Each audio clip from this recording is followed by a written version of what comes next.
তোমাদের জন্য দারুণ একটি সুখবর, একদম দুর্দান্ত একটি আপডেট। পরিবহন দপ্তরে নতুন নিয়োগ 2025 বিভিন্ন পোস্টে নিয়োগ করা হচ্ছে। একটি পোস্ট নয়, একাধিক পোস্টে নিয়োগ করা হচ্ছে এবং সবকটি পোস্টই সম্পূর্ণ পার্মানেন্ট পোস্টে নিয়োগ করা হচ্ছে। এখানে কোনো রকম অভিজ্ঞতা লাগবে না, ছেলে মেয়ে উভয় প্রার্থীরাই আবেদন করতে পারবে। সম্পূর্ণ যেহেতু স্থায়ীভাবে নিয়োগ করা হচ্ছে, এখানে বেতন লেভেল যথেষ্ট পরিমাণে ভালো এবং তোমরা তোমাদের রাজ্যের মধ্যেই তোমরা পোস্টিং পেয়ে যাবে। দেখতেই পাচ্ছ বেতন 22,800 টাকা থেকে 75,850 টাকার মধ্যে তোমাদের বেতন থাকবে। আবেদনের শেষ তারিখ 24শে মে 2025। কিভাবে তোমাদের আবেদন করতে হবে? অনলাইন মোডে তোমাদের আবেদন করতে হবে। আবেদন করার প্রসেস কি কি তথ্য সম্পূর্ণ তুলে ধরবো এই ভিডিওর মাধ্যমে। অবশ্যই ভিডিওটাকে শেষ পর্যন্ত রাখো। আর এরকমই যদি গুরুত্বপূর্ণ আপডেট প্রতিনিয়ত পেতে চাও, কি করতে হবে? চ্যানেলটাকে সাবস্ক্রাইব করে বেল আইকনটাকে অল করে রাখতে হবে। তো বন্ধুরা, আমি পিডিএফটা ওপেন করে নিয়েছি। তো এখানে তোমরা যারা যারা আবেদন করবে, যাদের বয়স 18 বছরের কম, তারা কিন্তু আবেদন করতে পারবে না। 18 বছরের ঊর্ধ্বে তোমার বয়স হতে হবে, ভারতীয় নাগরিক হতে হবে। ব্যাস এই দুটো হলো মেন কন্ডিশন। এই কন্ডিশন যদি তুমি ফুলফিল করতে পারো, তাহলে অবশ্যই এই ভিডিওটা তোমাদের জন্য। তো দেখো এখানে আর কি কি বলা হচ্ছে, সম্পূর্ণ ব্যাপারটা তুলে ধরবো এই ভিডিওর মাধ্যমে। প্রত্যেকটি তথ্য তোমাদের জন্য খুবই ইম্পর্টেন্ট হতে চলেছে। তো এখানে বিভিন্ন পোস্ট আছে এবং যার জন্য এজ লিমিট বিভিন্ন। কিন্তু তুমি যদি SC/ST ক্যাটাগরি থেকে বিলং করে থাকো, তোমার বয়সে 5 বছর তুমি রিল্যাক্সেশন পেয়ে যাবে। যারা যারা OBC ক্যাটাগরি থেকে বিলং করছো, তারা 3 বছর রিল্যাক্সেশন পেয়ে যাবে। এছাড়া যারা যারা PWBD ক্যাটাগরি থেকে দেখছো, তারাও কিন্তু আবেদন করতে পারো, কারণ তোমাদেরও কিন্তু 10 বছর, 13 বছর, 15 বছর ক্যাটাগরি ওয়াইজ তোমরা রিল্যাক্সেশন পেয়ে যাবে। তোমরা যদি একাধিক পোস্টের জন্য আবেদন করতে চাও, তাহলে অবশ্যই আবেদন করতে পারো, কিন্তু তোমাদের সেপারেট ভাবে আবেদন করতে হবে।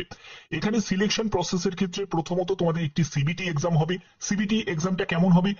পুরো RRB NTPC যারা যারা আবেদন করেছো, NTPC তে যেরকম তোমাদের CBT এক্সাম হয়, সেরকম এখানেও কিন্তু সেরকম CBT একটি এক্সাম হবে। একদম ইন্ডিয়ান রেলওয়ে মেডিকেল ম্যানুয়ালের মতো তোমাদের একটা মেডিকেল টেস্টও তোমাদের হবে। ঠিক আছে? তো ট্রান্সপোর্ট ডিপার্টমেন্টের তরফ থেকে এই নিয়োগ বিজ্ঞপ্তিটি জারি হয়েছে, যেখানে তোমাদের CBT এক্সাম যেটি হচ্ছে, সেটা হলো 100 কোশ্চেন থাকবে। 100 মার্কসের তোমাদের পরীক্ষা হচ্ছে। 90 মিনিট তোমরা সময় পাবে। কোনো রকম নেগেটিভ মার্কিং নেই। সব থেকে ভালো একটি আপডেট সেটা হলো কোনো রকম নেগেটিভ মার্কিং নেই। ভুল উত্তরের জন্য কোনো জায়গা থেকে তোমার নাম্বার কাটা যাবে না। প্রতিটি প্রশ্নের মান হচ্ছে 1 করে। ওকে, তো এখানে তোমরা CBT এক্সাম দিলে, CBT এক্সামের সেন্টার তোমরা কোথায় পাবে? আমি জানি তোমাদের এটা নিয়ে একটা অনেকের কোয়ারি থাকবে। তো এক্সামের সেন্টারের ব্যাপারটা বলে দিই।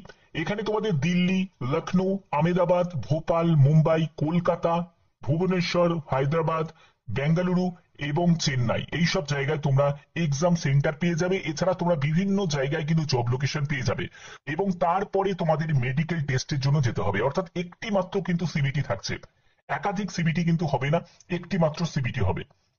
এখানে তোমাদের বেতন লেভেল কেমন? বিভিন্ন পোস্ট আছে, যেমন NE5 লেভেলের যে পোস্টগুলো আছে, সেখানে তোমাদের 22,800 টাকা থেকে 75,850 টাকার মধ্যে তোমাদের বেতন থাকবে। 22,800 টাকা হচ্ছে বেসিক পে, সঙ্গে কিন্তু বিভিন্ন অ্যালাউন্স যুক্ত হবে। NE4 লেভেলের যে পোস্টগুলোতে, সেখানে 20,250 টাকা থেকে 65,500 টাকার মধ্যে বেতন থাকবে। ইনিশিয়াল পে হচ্ছে 20,250 টাকা। NE3 লেভেলের যে পোস্টগুলো, সেখানে 18,250 টাকা থেকে 59,200 টাকা। 18,250 টাকা হচ্ছে বেসিক পে, সঙ্গে তোমাদের VDA অর্থাৎ ভেরিয়েবল ডিয়ারনেস অ্যালাউন্স যুক্ত হবে, HRA যুক্ত হবে, পার্ক অ্যান্ড অ্যালাউন্সেস যুক্ত হবে। এছাড়া অন্যান্য বেনিফিট তোমরা সেরকম গভর্নমেন্ট রুলস অনুযায়ী তোমরা পেয়ে যাবে। এটা কিন্তু প্রত্যেকের জন্য একটা বিগ অপরচুনিটি, যারা যারা আবেদন করতে চাও। তো এখানে দেখো তোমাদের কোন কোন পোস্ট আছে, যে পোস্টগুলোতে নিয়োগ করা হচ্ছে। দেখো এখানে বিভিন্ন পোস্ট আছে, তার জন্য যোগ্যতা কি সব দেয়া আছে। জুনিয়র ইঞ্জিনিয়ার পোস্ট, এখানে তোমার 18 থেকে 25 বছরের মধ্যে বয়স হতে হবে। অবশ্যই রিল্যাক্সেশনের ব্যাপারটা তোমাদের কাছে ক্লিয়ার করেই দিয়েছি। 3 বছরের যদি তোমার ইলেকট্রিক্যাল ইঞ্জিনিয়ারিং নিয়ে যদি পলিটেকনিক ডিপ্লোমা করা থাকে, অবশ্যই আবেদন করতে পারো। জুনিয়র ইঞ্জিনিয়ার ইলেকট্রনিক্সে তোমাদের দেখো এখানেও 3 বছরের যদি ডিপ্লোমা করা থাকে, ইলেকট্রনিক্স নিয়ে আবেদন করতে পারো। জুনিয়র ইঞ্জিনিয়ার মেকানিক্যাল, এখানেও তোমাদের 3 বছরের যদি ডিপ্লোমা করা থাকে, মেকানিক্যাল ইঞ্জিনিয়ারিং নিয়ে আবেদন করতে পারো।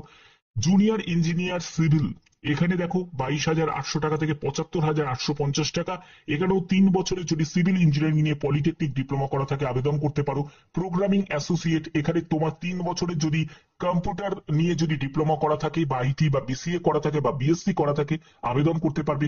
অ্যাসিস্ট্যান্ট এইচআর, এই পোস্টের জন্য 3 বছরের যদি গ্র্যাজুয়েশন করা থাকে, বিবিএ বা বিবিএম করা থাকে আবেদন করতে পারবে। অ্যাসিস্ট্যান্ট কর্পোরেট হসপিটালিটি, এখানে তোমাদের গ্র্যাজুয়েশন যদি হোটেল ম্যানেজমেন্ট নিয়ে করে থাকো আবেদন করতে পারবে। এখানে দেখো জুনিয়র মেইনটেনার, এখানে আইটিআই যদি যোগ্যতা করা থাকে তোমার ইলেকট্রিশিয়ান ট্রেড নিয়ে তাহলে আবেদন করতে পারবে। জুনিয়র মেইনটেনার মেকানিক্যাল, এখানে তোমার যদি আইটিআই যোগ্যতা থাকে ফিটার ট্রেড নিয়ে আবেদন করতে পারো। এখানে সবকটি পোস্টে কিন্তু সম্পূর্ণ পার্মানেন্ট ভাবে নিয়োগ করা হচ্ছে এনসিআরটিসির তরফ থেকে। একদম বড় একটা সুযোগ তোমাদের প্রত্যেকের জন্য। তো দেখো এখানে তোমাদের কি কি বলা হচ্ছে, দেখো তোমাদের এই যে ডেটটা তোমরা দেখতে পাচ্ছ এই ডেটটা কিন্তু এক্সটেন্ড করা হয়েছে, মানে তোমাদের একটি কোরিগেন্ডাম নোটিশ জারি হয়েছে। যে নোটিশে তোমরা ডেটটা দেখতেই পাচ্ছ, এখানে 24শে মে পর্যন্ত সম্পূর্ণ অনলাইনে তোমরা আবেদন করতে পারবে। এই নোটিশটা যেটা আগে তোমার রিলিজ হয়েছিল তার যে ডেট, সেই ডেটটাকে কিন্তু এক্সটেন্ড করা হয়েছে। তার জন্যই কিন্তু এই রিপিট একটি কোরিগেন্ডাম নোটিশ জারি হয়েছে। তোমরা দেখতেই পাচ্ছ এই নোটিশটাই তোমাদের এই ডেটটাই কিন্তু এখন ফলো করা হবে। ওকে, তো এখানে আর কি কি বলা হচ্ছে, আবেদন করার জন্য অফিসিয়াল ওয়েবসাইটের লিংক আমি ডেসক্রিপশনে দিয়ে দেবো, তোমরা সেখান থেকে ডাইরেক্ট ভিজিট করতে পারবে এবং আবেদন করতে পারবে। এটা প্রত্যেকের জন্য সুযোগ, কারণ যারা যারা মেল ক্যান্ডিডেট যারা ফিমেল ক্যান্ডিডেট প্রত্যেকের জন্য এই সুযোগটা কিন্তু রয়েছে। এখানে দেখো তোমাদের ফরম্যাট গুলো দেওয়া আছে, অর্থাৎ তোমাদের কাস্ট সার্টিফিকেটের ফরম্যাট গুলো দেওয়া আছে। অবশ্যই তোমাদের সেই কাস্ট সার্টিফিকেটের ফরম্যাটটা রেডি করে নিতে হবে। এখানে দেখো মেল আইডি, অবশ্যই এই মেল আইডিতে তোমাদের যদি কোনো কোয়ারি থাকে অবশ্যই এই মেল আইডিতে তোমরা মেল করতে পারো। যে কোনো ইনফরমেশন যদি কিছু থাকে তাহলে অবশ্যই তোমরা এই মেলের মাধ্যমেই তোমরা জানতে পারবে। একমাত্র কমিউনিকেশনের এটাই একমাত্র জায়গা আছে। এবং দেখো আর কি কি বলা হচ্ছে সেটা হলো আবেদন মূল্য কত টাকা লাগছে। যারা যারা আবেদন করবে তাদের যেহেতু অনলাইনে আবেদন করতে হবে, তো অনলাইন মাধ্যমেই কিন্তু আবেদন মূল্যও তোমাদের জমা করতে হবে। UR, OBC, EWS, ex serviceman ক্যান্ডিডেটদের 1000 টাকা মতো আবেদন মূল্য লাগছে। এসসি এসটি পিডব্লিউবিডি ক্যাটাগরি থেকে যদি বিলং করে থাকো তোমাদের কোনো রকম আবেদন মূল্য দিতে লাগছে না।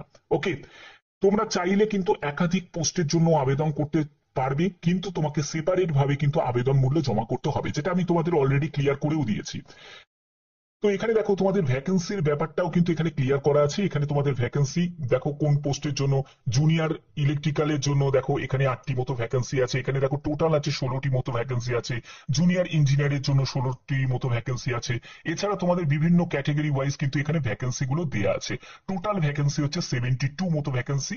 তো এই হচ্ছে তোমাদের ভ্যাকেন্সি। এবং এই যে নিয়োগটি করা হচ্ছে সব থেকে গুরুত্বপূর্ণ বিষয় হচ্ছে পার্মানেন্ট পোস্টে নিয়োগ করা হচ্ছে। দেখো ভ্যাকেন্সি অনেক বেশি কিন্তু কন্ট্রাকচুয়ালি নিয়োগ করা হচ্ছে, সেটাতে কোনো লাভ নেই। কিন্তু যদি কোনো জায়গায় পার্মানেন্ট ভাবে নিয়োগ করা হয়, সেটা যদি ভ্যাকেন্সি কমও থাকে তাহলেও কিন্তু কোনো অসুবিধা হয় না। ওকে, আবেদন করার জন্য আমি একদম অফিসিয়াল ওয়েবসাইটে ভিজিট করেছি, সেখানে কেরিয়ার সেকশনই তোমরা পেয়ে যাবে। এখানেই তোমাদের ক্লিক করার পরে তোমরা প্রথম যে নোটিফিকেশনটা পাবে সেখানে দেখো 24শে মে 2025 হচ্ছে আবেদনের শেষ তারিখ। তো এখানে অ্যাপ্লাই নাও অপশনে ক্লিক করতে হবে। অ্যাপ্লাই নাও অপশনে ক্লিক করার পরে তোমার পার্সোনাল ডিটেলস, কোয়ালিফিকেশন ডিটেলস সম্পূর্ণ দিয়ে তোমাদের আবেদন করতে হবে। তার জন্য তোমাকে নিউ রেজিস্ট্রেশন অপশনে তোমাকে ক্লিক করতে হবে। ক্লিক করার পরে তোমাদের এখানে দেখো জেনারেল ইনস্ট্রাকশন গুলো দেওয়া আছে, অবশ্যই সেটাকে ফলো করতে পারবে। এখানে দেখো তোমাদের মাধ্যমিকের যোগ্যতা থেকে শুরু করতে হবে, মানে এডুকেশন কোয়ালিফিকেশনের জায়গাটায় valid mail ID, mobile number প্রয়োজন, পার্সোনাল ডিটেলস দিয়ে সিটি চয়েস করতে হবে। আমি বলেই দিলাম যে সিটি তোমাদের এখানে এন্টার করতে হবে, কোন সিটিটা তুমি এক্সাম সেন্টার হিসাবে রাখতে চাও। এবং অ্যাপ্লিকেশন ফিজের ব্যাপারটাও ক্লিয়ার করা আছে। এরপরে দেখো এই চেকবক্সে তোমাদের ক্লিক করতে হবে এবং স্টার্ট অ্যাপ্লিকেশনে গিয়ে ক্লিক করতে হবে। স্টার্ট অ্যাপ্লিকেশনে ক্লিক করার পরে তোমার এখানে মোবাইল নাম্বার, যে মোবাইল নাম্বারটা দিয়ে তুমি এটাকে এন্টার করতে চাও সেই মোবাইল নাম্বারটা এখানে দেবে এবং সেন্ড ওটিপিতে গিয়ে ক্লিক করলেই তোমার মোবাইলে একটি ওটিপি আসবে, সেই ওটিপিটাকে এখানে এন্টার করতে হবে। তারপরে চলে আসবে কোয়ালিফিকেশন ডিটেলস, তারপরে চলে আসবে তোমার ডকুমেন্টস আপলোড এবং তোমাকে পেমেন্ট করতে হবে। এই হচ্ছে তোমাদের স্টেপ। এই স্টেপগুলো যদি ফলো করো তাহলেই কিন্তু এখানে সাকসেসফুলি ভাবে আবেদন করতে পারবে। তো আশা করি তোমাদের ভিডিওর মাধ্যমে প্রত্যেকটি তথ্য তোমাদের কাছে তুলে ধরলাম। আর এরকমই যদি জেনুইন আপডেট যদি তোমরা প্রতিনিয়ত পেতে চাও কি করতে হবে, চ্যানেলটাকে সাবস্ক্রাইব করতে হবে, বেল আইকনটাকে অন করে রাখতে হবে।